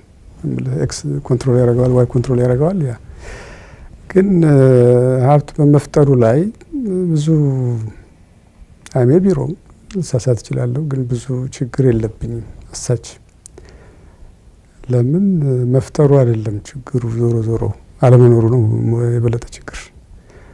ሶ ይሄድ ነገር ደግሞ እንትን ስትለው ብሬክዳውን ሳደርገውና ውስጡ ገብቼ ሳየው ሊያደርግ የሚችለውን ነገር ሳስበው አይ ቲንክ ለአንድ ሰው አስፕሪን መስጠት ሲያስፈልገው ምን አለበት ጥሩ ነገር ነው። ስለዚህ በዛ ሌቭል ነበረ የማየው እና እነሱም ከመጡ በኋላም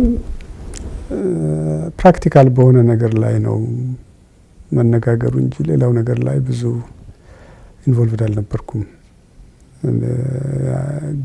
እንዲሁ ዲቤትም ውስጥ መግባት አልፈልግም ነበር። ብዙ ነገር ሲሆን ታያለህ። በግራ በኩል አንድ ነገር ይሆናል፣ በቀኝ በኩል ሌላ ነገር ይሆናል። በዛ ላይ ሁሉ ፓሲቭ የሆነ ጀጅመንት እያሳለፍን ነው የምንሄደው። አክቲቭሊ ግን ይሄ እንዲሆን አለበት ያ እንዲሆን አለበት የሚል አይነት እንትን ላይ አውትሳይድ the four corners of what I was doing አልሄድም ነበር። ዘን ከአቶ አባዲም ጋር እሳቸው ነው ክሎ ከዚህ በኋላ እሱ ነው የሚሰራው። ያው አስተላለፉ እሳቸው ሼሩን እኔ መልከው ማልኳቸው በኋላ ወክለው ነው የሚሰሩት ተባለ። ዘን the first thing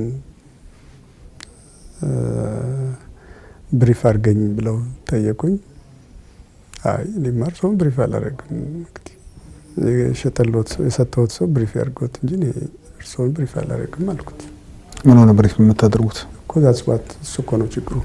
እና ያኔ እኔም እንግዲህ አይ ዶንት ኖ አንደርላይንግ ነገር ምን እንዳሰብኩ አላውቅም፣ ግን ጥያቄው ራሱ ልክ አልመሰለኝም። ሶ እንደዚህማ ጠይቀኝም አልኩት።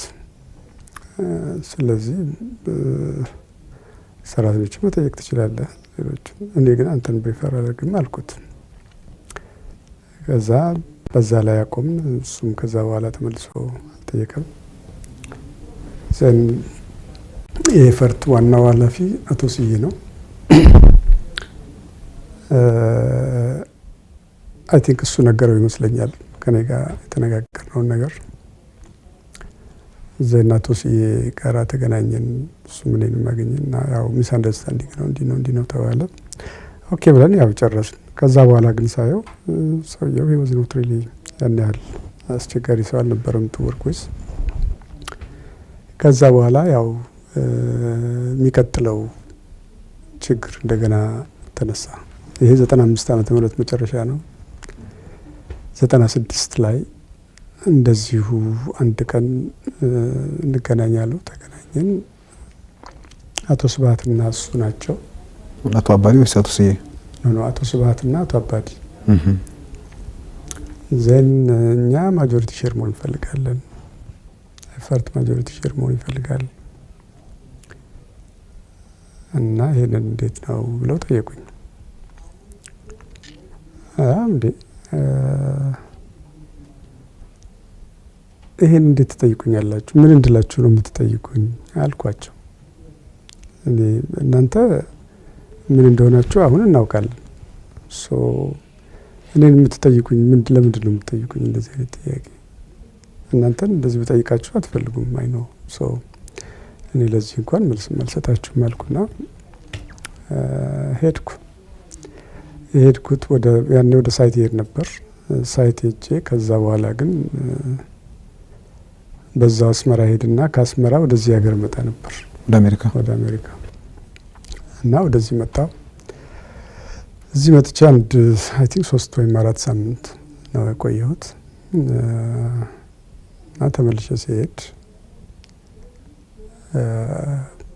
አይ ቲንክ 2-3 ቀን በኋላ አቶ አራ መጡ ተመልሰው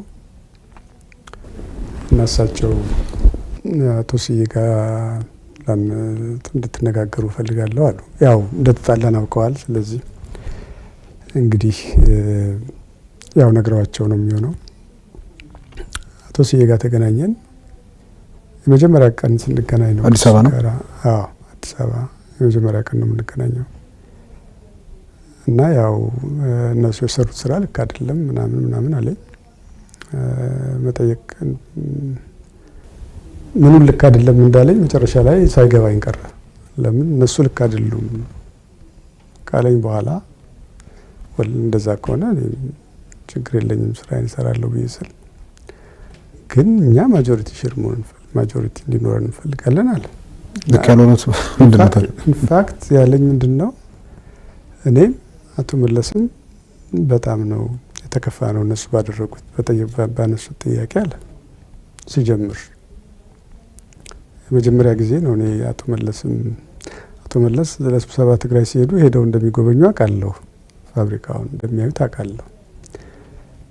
ግን ኦፕንሊ እንደዚህ የነገረኝ እሱ ነው እና እኔም አቶ መለስም ተከፍተናል፣ እነሱም ነግረናቸዋል። ኦኬ አልኩና በኋላ ግን እኛ ማጆሪቲ ሼር እንዲኖረን እንፈልጋለን። ምንድነው ልዩነቱ ታዲያ አልኩት። እነሱ እኮ ሌላ ነገር አላሉኝም፣ ይሄን ነበር ያሉኝ እኮ። ምንድነው ልዩነቱ አልኩት። አይ ልዩነቱ አንተ you have the right to say no አሁን መፍትሄ ነው። ግን እኛ በክልል ውስጥ ሞራል ኦቶሪቲ ስላለን ላንተም ለኛም ጥሩ ይሆናል ድርጅቱ በእኛ ማጆሪቲ ሼር ቢኖረን አለኝ። አይ እንደውም ይሄማ ጥሩ ፖይንት ነው ያነሱት። እናንተ ሞራል ኦቶሪቲ ስላላችሁ እዚህ ሪጅን ውስጥ እኔ ሊጋል ኦቶሪቲ ቢኖረኝ ምንድነው የሚያመጣው ችግር አልኩት። ያኔ ክሊርሊ ኢሪቴትድ ሆነን እና እንትን አለ። መብት ነው አልሰጥም ማለት መብት ነው፣ ግን አይጠቅምህም አለኝ። አይጠቅምህም እሱ ምንም እንትን አይደለም። እኔን ኬዝ you can just think about it እና ንገረኝ፣ እኛ ማጆሪቲ ሼር ቢኖረን ጥሩ ነው አለ። ኦኬ ብለን ተለያየን። በዛ እንግዲህ ይሄ 96 ዓመተ ምህረት መጀመሪያ አካባቢ ነው። እኛ 96 መጨረሻ ላይ ፕሮጀክቱ ወደ ማለቁ ነው አሁን። ከዛ ልክ ልወጣ ስል ከበር ልወጣ ስል እንደገና ተመለስኩና ግን እናንተ መጠየቅ ገርሞኛል፣ በጣም ጥሩ ነው እንደዚህ በዚህ መንገድ መጠየቅ። ግን የሁሉ ነገር ሰርተን ስናበቃ የሁሉ ያለኝ የሌለኝ ገንዘብ ብዙ ከከተትኩት በኋላ ይሄን ስታነሱ ለኔ ችግር እንደሚሆን ታውቁታላችሁ እና ፌር ግን አይመስለኝም አልኩት ለሱ። ምንድነው የምትፈልገው አለኝ። እንግዲያው እሱን እኔ ላስብበትና ልመልስልህ አልኩት። እሺ አለ። ከዛ በሌላ ቀን ተቀጣጠርን፣ አገኘሁት። ለምንድነው የምትፈልጉት ማጆሪቲ ሼር የምትፈልጉት? ዋይ ለምንድን ነው አልኩት። አይ እሱን ልመልስልህ አልችልም አለ። ግን አንተ የምትፈልገው ነገር ካለ ግን ልትነግረኝ ትችላለህ አለ። አዎ እኔ የምፈልገው እናንተ 51 ሆናችሁ እኔ 49 ሆንኩ። in terms of what I can get out of the company ብዙ ልዩነት የለው። አንድ ሰው ነኝ። እነሱ ይሄ ነው አርጊመንታቸው። አንተ አንድ ሰው ነህ። እኛ ያኔ 4 ሚሊዮን ነበር ትግራይ ህዝብ 4 ሚሊዮን ነበር የሚሉት እና እንደዚህ ነው። አይ እንደሱ በዛ ሂሳብ መሄድ የለብንም። መሄድ ያለብን እኔ አዎ ከዚህ አካባቢ ከዚህ ከማኔጅመንት ውስጥ እንደወጣላችሁ ነው የፈለጋችሁት። እኔ ከማኔጅመንት መውጣቱ እኔ ኬዝ እዚህ ማኔጅመንት ውስጥ ፎሬቨር አልቆይም። I have to move on። ስራውን ሰራለሁ፣ ፕሮጀክቱን ጨርሳለሁ። ፕሮጀክቱን ከጨረስኩ በኋላ ያው ራን ማድረግ ይጀምራል። ራን ማድረግ ሲጀምር የኔ ስራ ቤተሰቤም ሁሉም ነገር ሌላ ቦታ ነው እና አንድ ፋብሪካ ራን እያደረኩ አልቀመጥም እዚህ እና ግን ለማንኛውም እኔ አስቤበታለሁ። እናንተም ያላችሁን ሪሌቲቭ ፖዚሽን አይታችሁ ነው እንደዚህ አይነት ጥያቄ ደፍራችሁ ያመጣችሁት። ከጠየቃችሁኝ በኋላ ደግሞ ችግር እንደሚሆንም ደግሞ ይገባኛል። ሶ አሁን ማረጋው መተዳደሪያ ደንቡ ላይ ብዙ ክሪቲካል ዲሲሽኖችን ሱፐር ማጆሪቲ እንዲያስፈልጋቸው እናረጋለን። in that case I don't mind እናንተ ግሎሪውን ከሆነ የምትፈልጉት whatever የምትፈልጉትን ነገር ከሆነ ያው ግን ሱፐር ማጆሪቲ ያስፈልጋል በሚል ተነጋገር። እዛው ላይ ወሰነ። እሺ አለ። እንደሱ ነው የሚሆነው አለ። እሺ እና ስራ አስኪያጅን መድብ። ስራ አስኪያጁ ነው ብዙ ስልጣን የሚኖረው ሰው። ስራ አስኪያጅን መድብ 2/3 ማጆሪቲ ያስፈልገዋል። እና 2/3 ማለት እኔ 49% ስላለኝ 2/3 ላይ መድረስ አይቻልም እና 51 ብቻ ነው የሚሆኑት። ተስማማን በዚህ ኦኬ። ከዛ በኋላ ያንን ጨረስን። ከጨረስንም በኋላ ነገሮቹ ደህና ሄዱ። ምንም ሌላ ኢሹ የለም።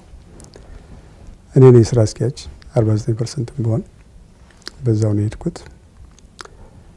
ዘን 96ን ወደ መጨረሻ ጋር ስንደርስ ያው በየምክንያቱ መሳሳቡ አልቀረም፣ ግን it wasn't major ያን ያህል ሜጀር ነገር አልነበረም እና ያንን በሱፐር ማጆሪቲ የሚለውን ነገር አበቃን። በሱ ጨረስን። ዘን ወደ ፕሮዳክሽን ትራያል የምንጀምርበት ደረጃ ላይ ደርሰናል። ሌሎች ነገሮችም መጥተዋል። እዛ ላይ ያለን ሰራተኛ ትሬኒንግ በምናደርግበት ጊዜ ሰራተኛ ሪክሩትመንት ትሬኒንግ እንደዚህ እንግዲህ ማኑዋሎቻችንን ሁሉ ኢንሃውስ ነው ዴቨሎፕ ያደረግነው። ትሬኒንግ ማኑዋሎች ሁሉ ምናምኖች አሉ። ያው ትሬነብል ማንፓወር እንፈልጋለን። እነሱን መቅጠር ላይም እንደዚሁ ጭቅጭቅ መጣ። እነሱ ማጆሪቲ እንፈልጋለን የሚሉ የነበረው they want to control እነዚህ ኢምፕሎይመንት ፖሊሲስ ሌሎች ነገሮች እና ኢምፕሎይመንትን በሚመለከት ዞሮ በአብዛኛው ፕሮጀክት ላይ ያለ ከመሀል ሀገር የሄደ ሰው ነው የሰራው most of it። በእርግጥ ከመሀል ሀገር የሄዱ የነሱ የትግራይ ተወላጆች ሆኑም አሉ። ሁሉም ተደባልቆ ነው የሰራው። ግን in terms of number ማለት በአብዛኛው ከመሀል ሀገር የሄደ ሰው በብዛት አለ። ሁሉም ሊቭ ዊዛውት ፔይ እንደዚህ እየወሰደ ነው የሄደው እና ኢንፋክት ትሩ ፕሮጀክት ማኔጀር ነበረን እዛ የሳይት ፕሮጀክት ማኔጀር እና በትውልዱ አይ ቲንክ ኤርትራዊ ነው፣ ግን ያደገው መሀል ሀገር ነው እና ሌላ ፕሮጀክትም ሲሰራ ነበር በፊት። እሱም ጥሩ ነበር የሰራውና እሱን የሚያውቁ ሰዎች እሱ ነው ሪክሩት ማድረግ የቻለው እነዛን ሰዎች እና ያመጣቸው እና እሱ በጣም ሜጀር ኮንትሪቢዩሽን ነበረው እዛ ፕሮጀክት ላይ። እሱም ረዳ። ደን ወደ ፕሮዳክሽን ትራያል ላይ እንደዚህ ደረስ። እነሱ ክልሉ የሚልካቸው ሰዎች ብቻ ነው መቀጠር ያለባቸው የሚል አቲቲዩድ ይዘው መጡ።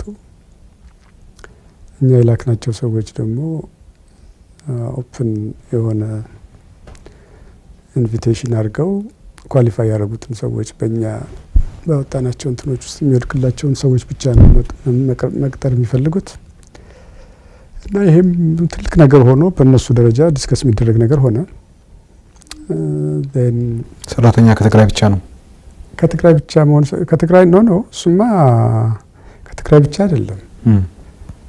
ሌላው ሰራተኛ እነዚህ ስኪል ያላቸው ሰራተኞች ለምነህ ነው የምትልከው ከመሀል ሀገር ለምነህ ነው የምትልከው እንጂ እነሱ ለምነው አይመጡም። እዛ ግን ትሬን የምናደርጋቸው መስመር ላይ የሚሰሩ ሰራተኞች እነዚህ ፓኪንግ ላይ ያሉ ሌሎች በየመስመሩ ያሉ ሰራተኞች ትግራይ ውስጥ ካለው ሰው ነው የሚመርጡት እና የሚመረጠው ክልሉ የሚልከው ሰው ብቻ ነው መቀጠር ያለበት ወይም አፕላይ አድርጎ ከየትምህርት ቤቱ ከየንትኑ ከየቦታው የሚመጣው ሰው ማለት ነው። ይሄ ነው ልዩነቱ የነበረው እና ይሄ ሴንስ የሚሰጥ ነገር አይደለም። እናንተ የምትሏቸው ሰዎች ኳሊፋይ ካደረጉ ያው ኮምፒውት ያርጉና ይግቡ። በቀረ ግን ይሄኛውን እንደ አዲሽናል ኳሊፊኬሽን ከክልሉ ማስረጃ አምጡ የሚል ነገር ግን እኛ በእኛ በኩል አንጠይቅም፣ መጠየቅ አንችልም። እሱ ነው እንደዛ የሚያነጋግረኝ። ሌሎቹ ብናነጋግርም ለውጥ አናመጣም የሚል አንድ ስም ሰጥተውኛል። ኦሬዲ እዛ በዛ በነሱ አካባቢ ያሉ ሰዎች ኦሬዲ ስም ሰጥተውኛል ያኔ እና እሱ ነው የሚያነጋግረኝ እንደዚህ የሚለኝ። የምን ስም ማለት ነው? አሮጋንት ነው የሚሉት ነገር አላቸው እና እሱ ሲጠይቀኝ ግን እንዴ ምንድን ነው የምትሰሩት? እኛ የምንፈልጋቸው ሰዎች እነዚህ አይነት ሰዎች ነው የምንፈልገው። እነዚህ ብዙዎቹ እኛ መቅጠር የምንፈልገው ሴቶች ነው። ፓኪንግ ላይን ላይ ሴቶች መቅጠር የምንፈልገው ሩቲን ነገር ላይ ብዙ ጊዜ ሴቶቹ የተሻለ ፕሮዲውስ ያደርጋሉ እና ኢን ተርምስ ኦፍ አብሰንት የመሆን ብዙ ችግር የመፈጠር አይነት የቤተሰብ ኃላፊም ስለሚሆኑ ብዙ ጊዜ የመቅረት ችግር ይኖራል። በዛ በተረፈ ግን ሩቲን ስራ ላይ ሴቶች ከወንዶች የተሻለ ይሰራሉ። እነሱ ሊስት ውስጥ ያሉት ደግሞ በአብዛኛው እነሱ ናሽናል ሰርቪስ ሰርተዋል የሚሏቸው ሰዎች ናቸው ያሉት እና እኛ የምንፈልገው ሩቲን ነገር ሳይሰለች የሚሰራ ሰው ነው የምንፈልገው። እነሱ ግን ያንን አይደለም ቱ ኮንሲደሬሽን የወሰዱት እና ውዝን ትግራይ ውስጥ ባሉት ውዝን ትግራይ ብቻ ሳይሆን አዲግራት ውስጥ ባሉት ሰዎች ነው። እኛ ከአዲግራት ነው መቅጠር የምንፈልገው። ከዛ ስናጣ ነው ወደ ሌላው መሄድ የምንፈልገው። ለምን እዛ ሰፖርት ሲስተም ያለው ሰው ካመጣ ተርኖቨርን እየቀነስከው ነው የምትሄደው። ይሄ ነው እኛ የምናስበው የነበረው። ከሌላ ቦታ አምጥተህ ስትወስደው ግን እሱ እዛ ሴትል ማድረግ አለበት። ተርኖቨሩ ሀይ ነው የሚሆነው። የሚኖርበት አካባቢ ያን ነገር ቢያገኝ ጥሎ ነው የሚሄደው ተመልሶና እነዚህ ነገሮች ታሳቢ አድርገን ነው ያቀረብ ነው እና እዛ ላይ እሱ ለምንድን ነው ግን አንተ አሁን እዚህ ውስጥ የምትገባው ብዬ አልኩት። አይ እንደዚህ ሻይለንም ብለው ነግረውኝ ነው አለ። እኔ እኮ አልገባም ነበር እዚህ ነገር ውስጥ። አንተ ባታነሳው ኖሮ እኔ አልጠይቅህም ነበር አናነሳም ነበር። እኔ ማንንም ሰው እንዲህ ነው የምትቀጥሩት እንዲህ ነው የማትቀጥሩት አላልኩም። ክራይቴሪያ ወጣን። በዛ በወጣው ክራይቴሪያ ቤዝስ እሱን አፕሩቭ አደረግ ነው። በዛ ቤዝስ ነው ይሄ ነገር የመጣው። አሁን አንተ የምትለው አያስኬድም፣ የክልሉ ፖሊሲ ነው አለ። እንዴ እኛ ለክልሉ የራሱን ሰራተኞች የሚቀጥርበት ፖሊሲ ነው እንጂ እኛ እኮ በሱ እንዴት እንገዛለን አልኩት። ክልሉ የራሱ ጉዳይ ነው። ለምን እኛ ይሄ ፕራይቬት ኤንቲቲ እንትኑም ውስጥ ያለው ፌደራል ሬጉሌሽን ነው እንጂ ታክስ ከመክፈል ውጪ ሌበር ታክስ ከመክፈል ውጪ እኮ እኛ ሌላ ግዴታ የለብንም ክልሉን በሚመለከት አልኩት። ከዛ ግድ የለም ብሎ ተወው ሳይወሰን። እኛም ያው ሪክሩት ማድረግ ቀጠልን በዛው። በኋላ እነሱ ሌላ ቦታ ሄደው እንደዛ ያሰቡትን አይነት ነገር አድርገው ችግር ሲገጥማቸው ዘንድ they came back and they said እንደዛው ይሻል ነበር አደባልቆ ማስገባት ይቻል ነበር አሉ ኤኒዌይስ ግን ወዘን በዛው ክልል ውስጥ በነበረ ነገር ነው ክልል ውስጥ ብቻ ሳይሆን ያው እኛ የምናየው እንደ ሎንግ ራን ምን ይሆናል ተርኖቨርና ሳንስ ኮሚቴ የሰራነ ሰራተኛ አግኝተዛው መሰራት የምትችልበት ነው እንጂ ስፔሲፊክ ግሩፕስ አምጥተህ ከአንድ ቦታ ወደ ሌላ ቦታ ማመላለሱን አልነበረም የሚያስብ ነው እኔ ከዚ በዛ አለፍ then እነዚህ ሁሉ ካለፍን በኋላ የስራ አስኪያጅና የምናምን ጉዳይ እንግዲህ ፑሽ ያደረገ መጣ እኔም ፕሮጀክቱ አለቀ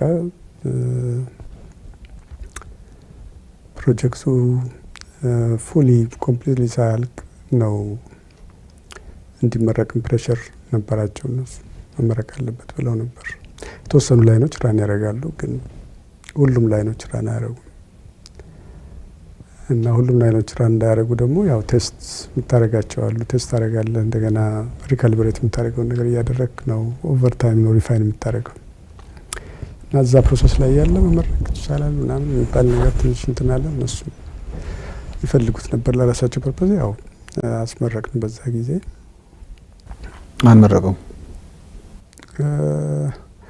አቶ መለስ ነበር ራሱ ነበር ያው ብዙ ሰው ነበር በሙሉ አቅም ማምረስ ሳይጀምር ተመረቀ በሙሉ አቅምማ በጣም ብዙ ነው ለምን ሙሉ አቅም የምትለው 24 ሰዓት መስራቱን ከሆነ ከባድ ነው በከፊል ነው ማምረት የጀመረው በአንድ ላይን አንድ ወይ ሁለት ላይን ነበር የሚቀረው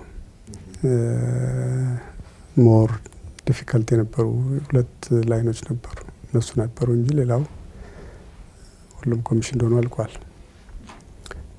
ደን ያኔ ተመረቀ እነሱ በእነሱ በኩል የምረቃው ምለት እንደዚሁ በትንሽ ነገር ነው የተጣላነው ይዛን ቀን እንኳን ያው ወረቀቶች አምጥተው ብቻ ይሄንን ነው እንድታነቡ ምን ፈልገው አሉ እኔ ወረቀቱን ባላዩ ይሻላል ከዛይቼ አላነብም ከመላችሁ ምረቃው ላይ የሚደረገው ነገር ነው አይቼ እናውጡ እናግቡ ከመል ማንበባ ማየት አልፈልግም አንተም እኔን ያህል እንደውም ከኔ በለጠ ሸራለ ስለዚህ አንተ ልታነብ ትችላለህ እኔ ግን እኔን አላነብም አላየውም ወረቀቱን መጀመሪያም አልኩት እዛሱም ወዲያው ምንም ተሰራይት አለና ወደኋላ አለ እኔ በመሰለኝ ነገር ብዬ ጨረስን በዛ ዘና ከዛ በኋላ ያው ኦፕሬሽን እየጀመረ ነው እንትን ያለ ነው በሳተላይት ነው ማኔጅ የሚደረገው እኔም አዲስ አበባ ነኝ በአብዛኛው ግን ፕላንት ማኔጀሮች እንደዚሁ የተቀያየሩ ምናምን ይያልን ነው ገና ራይት ማኔጅመንት ላይ ሴትል ማድረግ አልተቻለም ሴትል ማድረግ ያልተቻለው እኔ ማመጣውን እነሱ ሪጀክት ያደርጉታል ትራል ፔሪዱን ሳይጨርስ እነሱ የሚሉትን ደግሞ እኔ ሪጀክት አደርጋለሁ እና በዛ ፕሮሰስ ላይ ያለን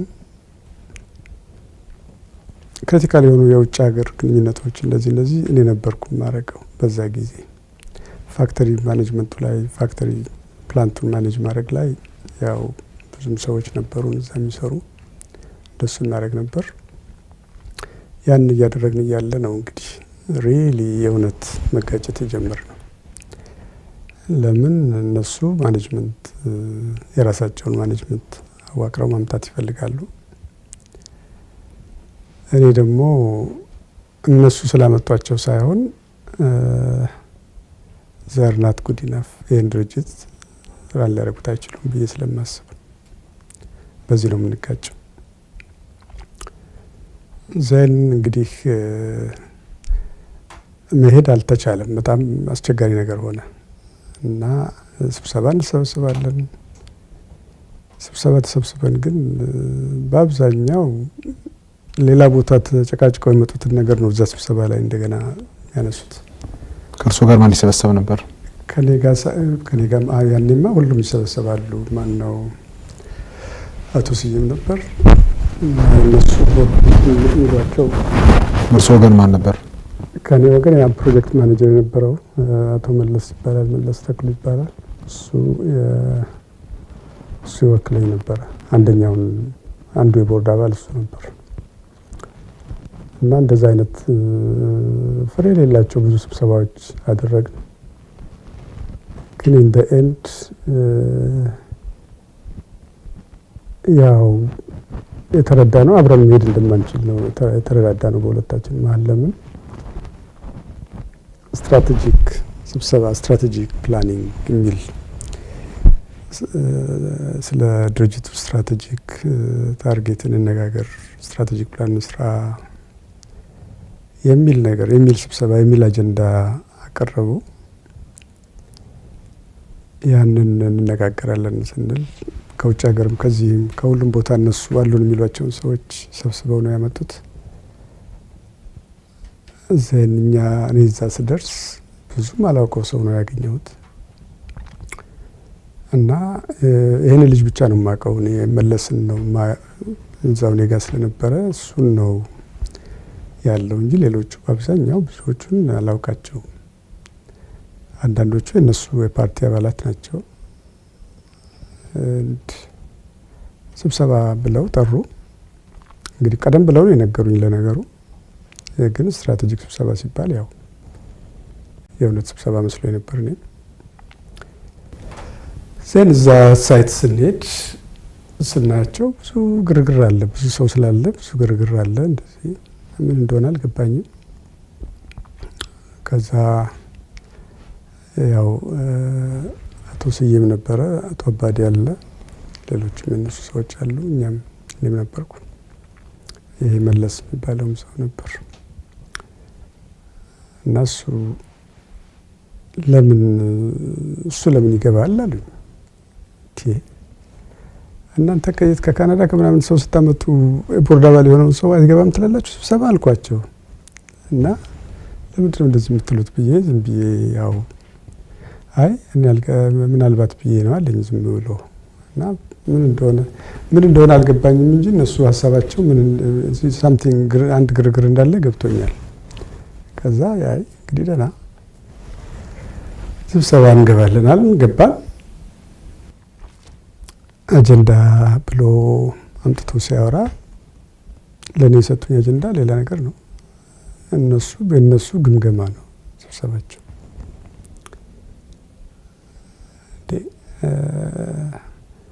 ስብሰባ ያላችሁት ለኛ የሰጣችሁን አጀንዳ ሌላ፣ አሁን የምታወራው ነገር ሌላ ምንድን ነው አልኩት። አይ እኔ የተሰጠኝ አጀንዳ ይሄ ነው አለ። ምንድን ነው ለእርሱ የሰጡት? ለኔ የተሰጠኝ ስትራቴጂክ ፕላን የኩባንያው አሁን ያለውን ፕሮብለም እንዴት ሪዞልቭ እናድርግ የሚል ለኔ የተሰጠኝ እንጂ ግምገማ የሚባል ነገር ለኔ አልተሰጠኝም። ግን ግምገማ ደግሞ እንዲህ በድብቅ የሚሆንም ነገር አይደለም። የታስቱ ቢኦፕን እንደዚህ አልኩት። ብዙ ተነጋገርን እሱን በተመለከተ እና አሁን እንመለስ፣ ይሄ ሁሉ ሰው እዚህ መጥቶ እንመለስ ወይ አለኝ። እንግዲህ የራሴ ጉዳይ ነው፣ መመለስ ይቻላል። ግን የምትፈልገው ምንድን ነው? የምትፈልጉትን እንኳን አታውቁም እናንተ። ኩባንያው ያለው እዚህ፣ ማስረጃ ያለው እዚህ፣ መሳሪያ ያለው እዚህ። ምንድን ነው? ለምን ነው የምትደብቁት? there's nothing ሌላ የተደበቀ ውጪ የሚቀር ዶክመንት የለም። አሄድ ኦፍ ታይም ብትናገር ምንድን ነው የሚጎዳው የነበረው አልኩት። አይ ግድ የለም አለ። በቃ የምታስታውሰውን ነገር ምናምን አሉ። እኔ የምችለውን ነገር እንዲሁ ነገርኳቸው፣ እንዴት እንደተሰራ፣ እንዴት እንደተጀመረ፣ እንዴት እዚህ ጋር እንደደረሰ እና እንደዛ ያንን ስንነጋገር መሸ። ትንሽ አይደለም ቴንሽኑ ትንሽ ቢልድ አድርጓል በዛ ጊዜ። ዘን ከዛ በኋላ እሱ ፕራይቬትሊ እስቲ እንግዲህ እዛው ነው ገስት ሃውስ እዛው አለን፣ እዛው ነው የምናድረው እና እስቲ ወክ እናድርጋለን ያልኩት። ወጣና ስንሄድ ያው ፕትሮ በሩመር ደረጃ የሚሰማውን ነገር እሱ ኦፕንሊ ነገረኝ። እና ምንድነው ይሄ ሁሉ አሮጋንስ እኔ ባለሁበት ስብሰባ ላይ ይሄ ሁሉ አሮጋንስ ምንድነው አለኝ። አቶ አባዲ ነው? ኖ አቶ ስዬ። አዛዴ እንግዲህ ትንሽ ሰፋ ይላል ቦታውና ረጅም ጊዜ ነው የሚፈጀው ዞረ ለመምጣት። እስከሚጨርስ ጠበቅኩትና እኔ ባለሁበት ስብሰባ ላይ ብሎ ነው እንግዲህ እሱ ራሱን የሚያይበት መነጽር በጣም የተለየ ነው። እኔ ደግሞ ከነሱ ጋር ከዚች ነገር በስተቀረ እኔ በሌላ አጀንዳ የምንገናኘው ነገር ስለሌለ ብዙም ሌሎች ሰዎች የሚያዩበትን አይን እኔ ብዙ እንትን የለኝም። አላከብረውም ማለት አይደለም፣ ግን ያን ያህል ኢንተርናላይዝ አላረኩትም። የሱን ከሌሎቹ የተለየ ሰው መሆኑን ያን ያህል ብዙ ኢንተርናላይዝ አላረኩትም። ከዛ በኋላ ወደ መጨረሻ ስንደርስ የኔ ተራ ሲደርስ ለመናገር እንግዲህ ንገረኝ ካልክ እኔ ካንተ ሰዎች ጋራ መሰበሰብበት የህግም ሆነ የምንም አይነት ግራውንድ የለኝም። አይደለም ከነሱ ጋራ እኔ ምን እንደሰራው መናገር አይደለም ከነሱ ጋራ አንድ ሩም ውስጥ መቀመጥ ግዴታ የለብኝም። አንተ ሼርሆልደር እነዛ ሼርሆልደር ተወካይ ከሆነ ካንተ ጋር መነጋገር እችላለሁ። ከዛ ውጪ ግን ምንም ኦብሊጌሽን የለብኝም ከናንተ ጋር እዚህ ይሄን መነጋገር እና በቀደም ከዛ በፊት አንድ ሌላ ሴቲንግ ላይ ኮምፕላሰንት ሆነሃል ብለህ አልከኝ። አሁን ዛሬ ደግሞ አሮጋንስ የሁሉ አሮጋንስ ምንድነው? እኔ ባለሁበት ስብሰባ አልክ። እብሪት ማለት ነው። አይ ዶንት ኖ ምን እሱ ማለት የፈለገው ነገር አልገባኝ። እኔ እንግዲህ እዛ ይሄ ምን ማድረግ ፈልጋችሁ ምን ማለት ፈልጋችሁ ነው? አጀንዳ ደብቆ እንደዚህ አይነት ጨዋታ ምንድነው ብዬው ነበር። እና ይሄን ነው አሮጋንስ የሚለው ፕሮባብሊ። ግን ፐርፖዙ ምን እንደሆነ አይገባኝም። በዛ ጊዜ ምን ለማምጣት ፈልገህ ነው? ኤክስፐርት አለኝ ነው ብትለው፣ ኤክስፐርት ከሆኑ እነዚህ ሁሉም ከኔ እድሜ ይበልጣሉ። ለምን መታቸው አይሰሩትም ነበር? መጀመሪያስ ምንድነው ይሄን ያህል አልኩት። ከዛ በኋላ ብቻ ሄደን ስንጨርስ ለማንኛውም አልኩት ያንተ አለህ ብዬ ነው እዚህ ስብሰባ ላይ ቁጭ አልኩት እንጂ አሁንም ቢሆን ለሰዎቹ አሳይንመንት ስለሰጠን ሌሎች ለኢንጂነሮቹና ለእንትኖቹ አሳይንመንት ሰጠናል። ለምን አሁን እነሱ ፋብሪካው እዛ ያለ ዶክመንቱ እዛ ያለ መሳሪያው እዛ ያለ ሁሉ ነገር እዛ ያለ መደበቅ አልነበረባቸው። ስለዚህ አሁን ያ መለስ ያለበት ኮሚቴ እዛው ስብሰቡና ነገ ጠዋት ሰርተው ከሰዓት በኋላ ፕሬዘንት ያርጉልን የምትፈልጉትን ነገር እንጂ ሌላ ነገር ምንም ከዚህ ያለፈ ነገር የምናደርገው ነገር የለም አልኩት። በዛ ነው ተስማማና በዛ ያን ተስማምተን ነው የሚቀጥለውን ብሪፊንግ እኔ እንትን ያልኩት። ከዛ በኋላ ያንን ጨረስን። ተመልሰን ስንመጣ አይ እኔ እንግዲህ አንተ የፈለከው ማለት ትችላለህ። አሁንም ፕሮባብሊ እኔ አይደለም እንደዚህ በሌላም ሴቲንግ በሆነ አሮጋንት የመሆንና ኮምፕላሰንት የመሆን ጉዳይ እንደዛ አድርገው ያሳደገኝ ሰው ያለ አይመስለኝም። ግን እንደዛ ይመስላል ካልክ የእናንተ ጉዳይ ነው እሱ እንጂ እኔ በኔ በኩል ስብሰባውን መሰብሰብ አልነበረብኝም፣ መውጣት ነበረብኝ። ለምን አጀንዳ ደብቀህ ከመጣ there is something የምትፈልጉት ነገር አለ ማለት ነው። እና እናንተ የምትፈልጉትን ነገር ለማድረግ ደግሞ እኔ ላግዛችሁ አይገባም። የእውነት ስብሰባ ብትፈልግ ኖሮ ግልጽ ታደርገው ነበር። በዚህ ቀን እንዲህ አይነት ነገር አደርጋለሁ። በእርግጥ አዲስ አበባ ሆኜ ግምገማ አደርጋለሁ ብለህ ብትለኝ ኖሮ የምን ግምገማ ሄደህ ራስህን ግምግም ነበር የምልህ እንጂ እኔ ለግምገማ ስብሰባ አልመጣም። ለምን እንደዚህ አይነት ሪሌሽንሺፕ የለንም በእኔና በእናንተ መሀል። እንደዚህ አይነት ሪሌሽንሺፕ የለንም። እናንተ በራሳችሁ ራሳችሁን ማድረግ ትችላላችሁ። ኖት ከኔ ጋር አንድ ሰው አብሮህ እየፈረመ አብሮህ እየሰራ መጥቶ አንደኛው ግምጋሚ ሌላኛው ተገምጋሚ የሚሆንበት ሳይንስ አይገባኝ።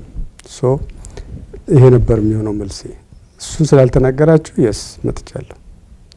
አሁን ግን እዚህ ከመጣሁ በኋላ ታስቡትን ነገር እናንተም ታስቡትንም ነገር ቢሆን ሌትስ ሲ ምን እንዳለ ውስጥ እና እሱን በሚል በዛ ጨረስ አደር። የሚቀጥለው ቀን ሰዎቹ ፕሬዘንት አደረጉ። ፕሬዘንት አድርገው ጨረሱ። ያው እነሱ ፕሬዘንት ሲያደርጉ አለቀ ጊዜው መሸ። ከዛ በኋላ አይ እኔ እንደዚህ አልመሰለኝም ነበር አለ። እኔ አሁን ተውኝ በቃ ምንም ነገር አትንገሩኝ ካሁን በኋላ ምን ሰምታችሁ መጣችሁ ለምን ይሄን ኦርጋናይዝ አደረጋችሁት እንዴት ልትሄዱበት አሰባችሁ ለኔ አትገረኝ there is no point አንዴ ብሬክ አርጋችሁታል ብሬክ ያረጋችሁት ደግሞ ዛሬ አይደለም ማጆሪቲ ሼር ብላችሁ ያን እዛ ስንከራከር ነው ይሄ ነገር የሆነው ሶ አሁን ካሁን በኋላ ብዙ ምን ነገርው ብዙ ነገር የለም እና አሁን ከዚህ ውስጥ እንዴት ነው ስምምነታችን ተጽፏል ነው ከዚህ በኋላ እንዴት እንውጣ ነው እንጂ ሌላው ነገር ተው አልኩት በዛው ጨረስ ሌላ የዘረዘረውን አጀንዳ በሙሉ ካንስል አድርጎ በቃ አሁን ሰዎችም የኦዲት ሪፖርት ነበር ዲስከስ መደረግ የነበረበት አላረግም አለ ለምን አልኩት ኦዲተሮቹ የሉም አለ አጀንዳ ብለ ስታነበው እኮ ኦዲተሮቹ እዚያ ነበሩ አንተ ራስ ያነበብከው ለኛ ኦዲት ሪፖርት ዲስከስ እናደርጋለን አላልከንም ስንመጣ አሁን እዚህ ግን እንደዚህ ነው ብቻ ራሳችሁ ጉዳይ እንደዛም ካላችሁት መልካም አልኩት በዛ ተነጋገርን ብዙ ምን እንዳሰቡ አላውቅም ግን ያሰቡት ነገር ሳይሳካ ቀረ እዛን ጊዜ እና እነዚህ ኤክስፐርት የሚሏቸውም ሰዎች አንዴ ትኩስ አንዴ ቀዝቃዛ ነው የሚተነፍሱት ለምን አንድ ጊዜ በጣም ጥሩ ነው ይላሉ አንድ ጊዜ መጥፎ ነው ይላሉ ሶ አይታወቅም ሰን መልካምሽ ችግር የለውም በዚህ በኩል በሚል ሄድ ዘን እኔም ወደ አንድ ደረጃ ላይ ደረስኩ ማይሆን ነገር ይናገሩና እሱን ታክል ዲስፕሩቭ ስታረግባቸው ያንን ይቀይሩና ደግሞ በሚቀጥለው ለሌላ ጦርነት ነው እንደገና የሚዘጋጁት ሶ በዚህ መልክ ይቅርታ ያሉ እነሱ አንድ ነገር ይሉና ዘን ይፈልጉት ነገር ላይ ሳይደርሱ ሲቀሩ ዘን ይቅርታ ይላሉ ተመልሰው ግን እዛው ነው የሚገቡት ሶ አይ ሴድ እኔ በዚህ መንገድ በየቀኑ ይቅርታ የተባባል መሄድ አልችልም እና ካሁን በኋላ እኔም የራሴን ውሳኔ ወስናለሁ እና ለዚህ ሪቨርሲብል መልስ ነው የምሰጠው እንጂ ከእናንተ ጋር በየቀኑ እዚህ የተከራከር ከእናንተ ጋር አካሄድ አልፈልገው እኔም ይሁን መስሎኝ ነው እንጂ ማይሆን ከሆነ እኮ መለያየት ነው የሚሻለው ወደሚለው ደረስን እዚህ ጋር ስንደርስ አይ ቲንክ 98 አካባቢ ነው 98 ዓመተ ምህረት ማርች አካባቢ ፕሮባብሊ ማርች 98 ማርችም አይሆን አይ ቲንክ ሌት 97 98 አካባቢ ነው እዚህ ጋር የደረስነው እና በእኛ 90 አካባቢ ማለት ነው በእኛ 90 ዓመት ጦርነቱ ተነስቷል አልተነሳም ለካ ከመነሳቱ በፊት ነው እዛ በኋላ ምን ያደርጋሉ አባዲ ነበር እንግዲህ በእነሱ ተወካይ እና ቦርዱ ወደ ሼር ካምፓኒ ሲቀየር ቦርድ ቼርማን ሆኖ ነበር እሱን ቀይረው አቶ ሙሉጌታ ገብረ ህይወት የሚባል ሰው እሱን ነው የምናደርገው ብለዋል እነሱ እና እኛ ደግሞ እንደዚህ ተጣልተናል አይ ወኪል መቀየር መብታችሁ ነው የራሳችሁን ወኪል ራሳችሁ መቀየር ትችላላችሁ ግን ቦርድ ቼርማን ማድረግ ግን አትችሉም አልኳቸው ለምን አሉ ወል በፊት አርገን የለም ወይ አቶ አባዲን አሉ ያኔማ አምኜ ነበር የሁሉ ችግር አልመጣም አሁን ግን ሙሉጌታን ማድረግ አትችሉም እዚህ ላይ ምንድነው በኢትዮጵያ ህግ ሁሉም ድርጅቶች ናቸው አራቱ አባላት የድርጅት አባላት ናቸው እኔ ብቻ ነኝ በግለሰብ ናቹራል ፐርሰን እዛ ውስጥ ያለሁት ሶ ቦርድ ቼርማን ሌሎቹ ናቹራል ፐርሰን ካለ ናቹራል ፐርሰኑ ነው የሚሆነው ነው የሚለው ከኤፈርት ውጭ ያለ ማለት ነው በእነሱ በኩል ኤፈርት ጉና እና ምናምን የሚሏቸው ሶስት የነሱ ድርጅቶች አሉ አንድ የኔ ድርጅት የሚወክልና እኔ ራሴ ፐርሰናል ያለው አጠቃላይ 5 ነው ማለት ነው 5 ነበር then እዛ ላይ ተነጋገር አንድ ቀን ጠዋት ቢሮ ቁጭ ብዬ ቃለ ጉባኤ መጣ እና ቃለ ጉባኤው በዚህ ቀን ተሰብስበን ይሄንን በሙሉ ድምጽ ወስነናል ይላል እና ተፈርሟል አቶ ስብሐት on behalf of አንዱ ድርጅት እና አቶ ስዬ ፈርመዋል ለቱ ለኔ ጋር መጣ እኔ ጋር የነበሩት ጸሐፊ አይ መዝግቤ ነው ማስገባው ይሄን ደብዳቤ ይሉና ያን ደብዳቤውን ገቢ ያደርጉና አምጥተው ቁጭ ያደርጉታልና ይቆማሉ። ምን ነው ስላቸው አይ ሰውየው ቆሟል አሁን ተፈርሞ እንዲሰጠኝ ይላል። አሁን ተፈርሞ የሚሰጥ ነገር የለም ሲፈረም እንነግራለን በሉትና ላኩት አልኳቸው። እንደዛ አሉት። ልክ እንደዛ ሲሉት አይ ሳይፈረም መልሱልኛል ደብዳቤ እንትኑን ቦርድ ሚኒቱ አሁን መልስልህ አልችልም ኦሬዲ ገቢ አድርጌዋለሁ ደብዳቤውን ስለዚህ መመለስም አልችልም ይሉታል። ሳምሃው ላይታች ይሉና በኋላ ይሄዳል አስረክበው ሳይወስድ እንትኑ ደብዳቤው ነው ይገና ያለው እዛ ይሄዳል። እዛ በኋላ የደወሉ ይጠይቃሉ ውሳኔው ምንድነው?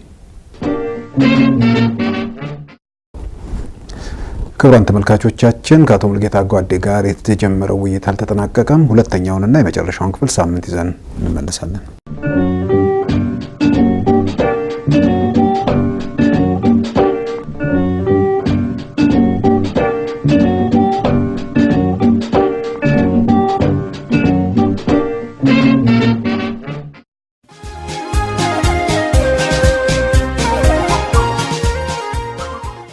አንዳርጋቸው ጽጌ በዋሽንግተን ዲሲ ከ4 ዓመታት የስቃይ ስር በኋላ ለመጀመሪያ ጊዜ በሚደረገው የአሜሪካ ጉዞ በዋሽንግተን ዲሲ ላይ ታላቅ ህዝባዊ ስብሰባ ተዘጋጅቷል። በእለቱ ወደ ኢትዮጵያ በመግባት የሚኖሩ የወደፊት የትግል አቅጣጫዎችና ሌሎች ሀገራዊ ጉዳዮች በስፋት ይዳሰሳሉ። አቶ አንዳርጋቸው ጽጌና አቶ ነአምን ዘለቀ የክብር እንግዶቻችን ናቸው። እሁድ ኦገስት 19 ከ2 ሰዓት ፒኤም ጀምሮ ቦታ ዋሽንግተን ሂብሩ ኮንግሪጌሽን 3935 ማኮምብ ስትሪት ኖርዝ ዌስት ዋሽንግተን ዲሲ 20016 ለበለጠ መረጃ በ571 239 7001 ይደውሉ። የአርበኞች ግንቦት 7 ኮሚቴ በዋሽንግተን ዲሲ